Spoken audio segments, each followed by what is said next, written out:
আমার মামলার আপডেট হচ্ছে যে আজকে তার জামিন হয়ে গেছে। এটা বেসিক্যালি হচ্ছে এটা তেমন কোনো ইস্যু ছিল না।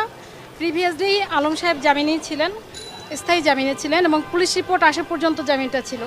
তো পুলিশ রিপোর্ট এখনও আসেনি, তার মানে তার জামিনটা বহালই ছিল, কিন্তু প্রিভিয়াস যিনি আইনজীবী ছিলেন তার সাথে কমিউনিকেশন করা হয়নি, যে কারণে কয়েকটা ডেট তার মিস হয়েছে।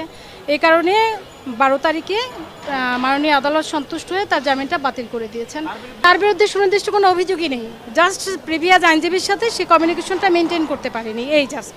তো এটা আমরা মাননীয় আদালতকে যখন আজকে বলেছি, উনি সন্তুষ্ট হয়ে জামিন দিয়ে দিয়েছেন। হ্যাঁ, এখনই বের হতে পারবে, কোনো সমস্যা নেই। জি জি, এটা এখনই বের হতে পারবে, কোনো সমস্যা নেই। শুধু জাস্ট সে আদালতে এসে হাজিরা দেয়নি, জাস্ট এটাই তার অভিযোগ, আর কিচ্ছু না।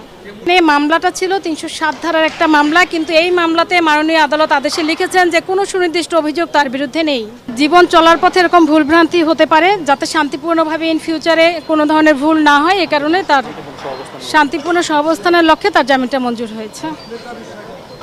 মুসলেকা জাস্ট এটাই যে আমরা শান্তির পক্ষে, 200 টাকার। আর ফৌজদারি কার্যবিধির 497 যে সাবসেকশন আছে তার কোনোটিই সে ভঙ্গ করেনি।